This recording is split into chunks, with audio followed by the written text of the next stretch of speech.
Family వ్యవసాయం చేస్తుంది. అమ్మ నాన్న ఇద్దరు కష్టపడతారు. యాక్చువల్గా మా అక్క బీటెక్ చేద్దామని తన కళ.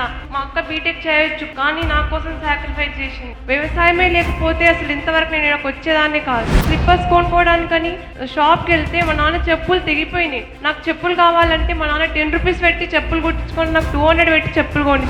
మా చెల్లి 6th లోనే నేషనల్ హాకీ ప్లేయర్ అనమాట. ఇప్పటికీ మా విలేజ్ ఏంటంటే ఎందుకు చదువుతారు, ఎందుకు చదువు అవసరమా, ఇంకా బ్యాక్ పడింది మా విలేజ్. మా నాన్నగారి కళ ఏంటంటే నేను IPSగా చూడాలని కళ. ఎన్ని అడ్డంకులు వచ్చినా మాత్రం చివరి వరకు పోరాడుతూనే ఉంటాను.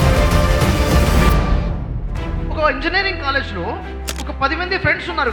వాళ్ళు ఎప్పుడు కూడా కలిసే ఉంటారు. ఎప్పుడు కూడా కొంతమంది మిడిల్ క్లాస్ ఉన్నారు, కొంతమంది రిచ్ క్లాస్ ఉన్నారు, కొంతమంది పూర్ ఉన్నారు. అందరూ కలిసి చదువుకుంటున్నారు. దాంట్లో నుంచి ఒక అబ్బాయి పూర్ ఫ్యామిలీ ఇంజనీరింగ్ కంప్లీట్ చేశారు. ఆ రోజు గ్రాడ్యుయేషన్ డే. ఆ గ్రాడ్యుయేషన్ డేకి అందరూ కూడా ఫ్రెండ్స్ అనుకుంటారు, అరే మంచి షాపింగ్ చేద్దాం, branded shirts, branded trousers, branded shoes, బ్రాండెడ్గా మనం మంచి షాపింగ్ చేద్దాం. ఎందుకంటే ఫర్దర్గా మన ప్రొఫెషనల్ లైఫ్ స్టార్ట్ అవుతుంది, ఇంటర్వ్యూస్ ఉంటాయి, ఫర్దర్గా జాబ్ జాయినింగ్స్ ఉంటాయి, ప్లేస్మెంట్స్ ఉంటాయి. సో గ్రాడ్యుయేషన్ డే రోజు మాత్రము చాలా మంచి డ్రెస్ వేసుకోవాలి, మంచి షూస్ వేసుకోవాలి అని అనుకుంటారు. సరే అని చెప్పేసి వాళ్ళ తగ్గట్టుగా వాళ్ళు ప్లాన్ చేసుకుంటారు. మరి ఈ స్టూడెంట్ ఎవరైతే ఉన్నారో, ఎవరైతే పూరో, వెళ్ళి ఇంట్లో నాన్నకి చెప్తాడు, నాన్న ఈ విధంగా గ్రాడ్యుయేషన్ డే ఉంది, దానికి నాకు షూస్ కావాలి అని చెప్తాడు. ఏ షూస్ కావాలి? నాకు ఫలానా బ్రాండ్ షూస్ కావాలి. ఎంత అవుతాయిరా? నాకు ఇంత డబ్బు కావాలి. నాన్న ఆలోచనలో పడతాడు. అయినా పర్లేదు, ఎప్పుడు కొనుక్కుంటావు? రేపు కొనుక్కుంటావా? ఎప్పుడు కావాలి? నాకు రేపు కావాలి. సరే అనుకుంటాడు. రెండో రోజు నాన్న అరేంజ్ చేస్తాడు మనీ. ఇతను ఫ్రెండ్స్తో పడేసి షూ కొనుక్కుంటాడు. ఆ తర్వాత రానే వచ్చేసింది గ్రాడ్యుయేషన్ డే. గ్రాడ్యుయేషన్ డేకి పేరెంట్స్ని కూడా ఇన్విటేషన్ ఇచ్చారు. పేరెంట్స్ కూడా వచ్చారు. ఒక్కొక్క స్టూడెంట్ని పిలిచి సర్టిఫికేషన్ వస్తుంది, వాళ్ళని సన్మానిస్తున్నారు. ఆ స్టూడెంట్ కూడా పిలిచారు. అతను ఎప్పుడైతే సర్టిఫికేషన్ తీసుకుంటున్నాడు, మెడల్ తీసుకుంటున్నాడు, గ్రాడ్యుయేషన్ తీసుకున్నాడు, తో పాటు పేరెంట్స్ని కూడా పిలుస్తారు. పేరెంట్స్ను కూడా రెస్పెక్ట్గా ప్రతి స్టూడెంట్తో కూడా పైకి వస్తున్నారు. అప్పుడు ఆ స్టూడెంట్ ఎప్పుడైతే స్టేజ్ మీదకి వచ్చాడో అప్పుడు వాళ్ళ పేరెంట్స్ కూడా పైకి వస్తారు, అమ్మా నాన్న కూడా పైకి వస్తారు. అప్పుడు ఎప్పుడైతే ఆ స్టూడెంట్ కొత్త డ్రెస్ వేసుకొని, కొత్త షూస్ వేసుకొని, బ్రాండెడ్ షూస్ వేసుకొని సర్టిఫికేషన్ తీసుకుంటున్నాడు, ఆ టైంలో వాళ్ళ నాన్న కూడా పక్కన ఉంటే ఎందుకో చూపు వాళ్ళ నాన్న తొడుక్కున్న చెప్పుల మీద పడుతుంది. చెప్పులు పాత చెప్పులు తెగిపోయి ఉన్నాయి. తెగితే కుట్టించుకున్నటువంటి చెప్పులు ఎప్పుడు చూడలేదు నాన్న ఏ చెప్పులు వేసుకుంటాడు అన్నది. ఆ రోజు చూపు పడితే చూశాడు స్టేజ్ మీద నుంచి.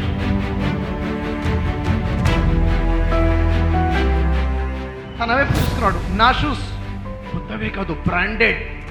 నాన్న చెప్పులు పాతవి, తెగినవి, కుట్టించుకొని ఉన్నాడు. ఎక్కడికి వచ్చాడు?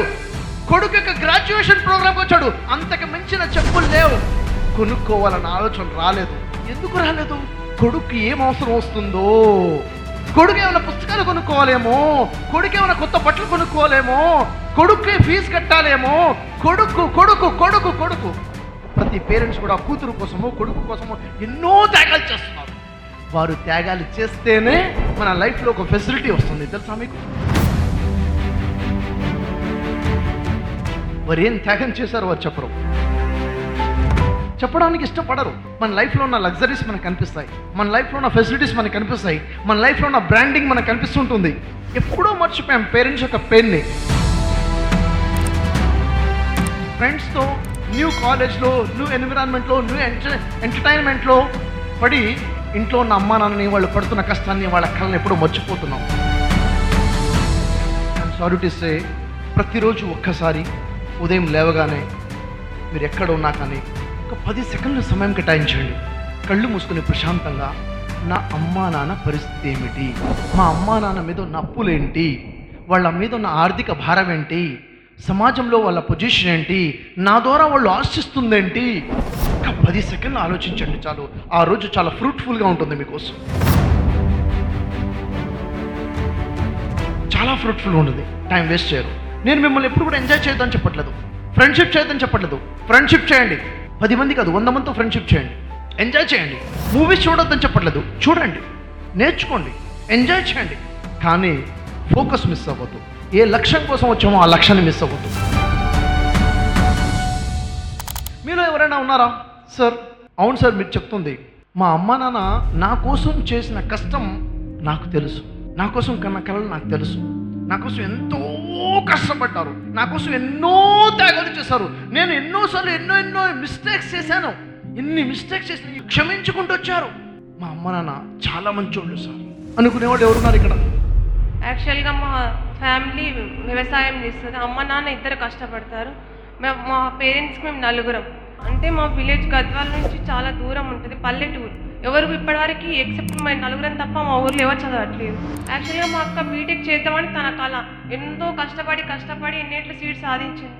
కానీ అందరూ రిలేటివ్స్ వాళ్ళ మాటలు వీళ్ళ మాటలని క్యాన్సిల్ చేసుకుంది.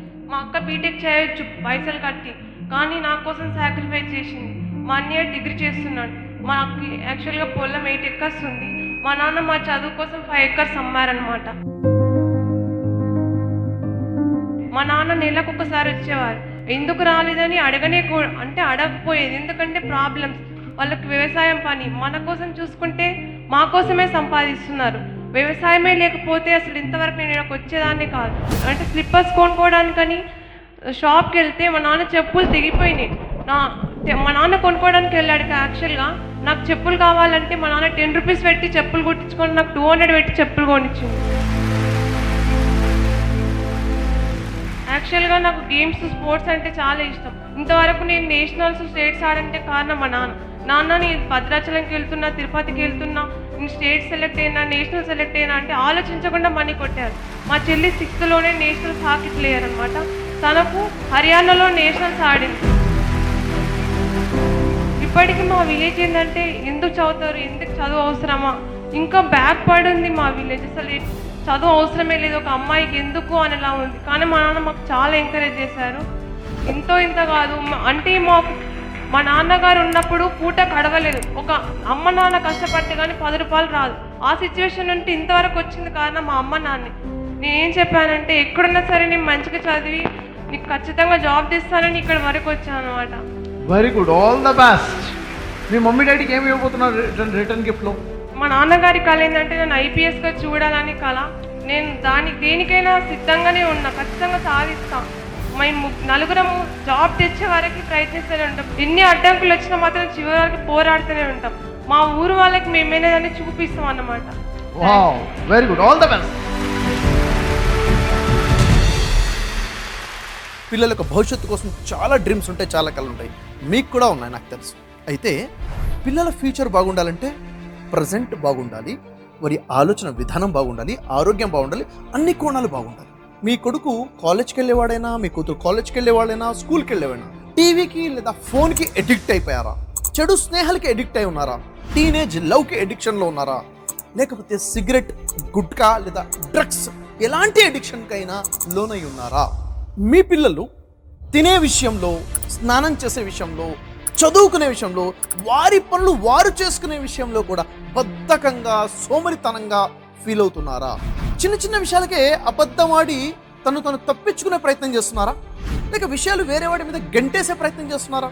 పేరెంట్స్తో షేర్ చేసుకోవాల్సిన విషయాలు చేసుకోకుండా ఎక్కడో ఫ్రెండ్స్తోనో బయట వాళ్ళతోనో షేర్ చేసుకుని రాంగ్ డైరెక్షన్లో వెళ్తున్నారు అని మీకు ఏమైనా అనిపిస్తుందా?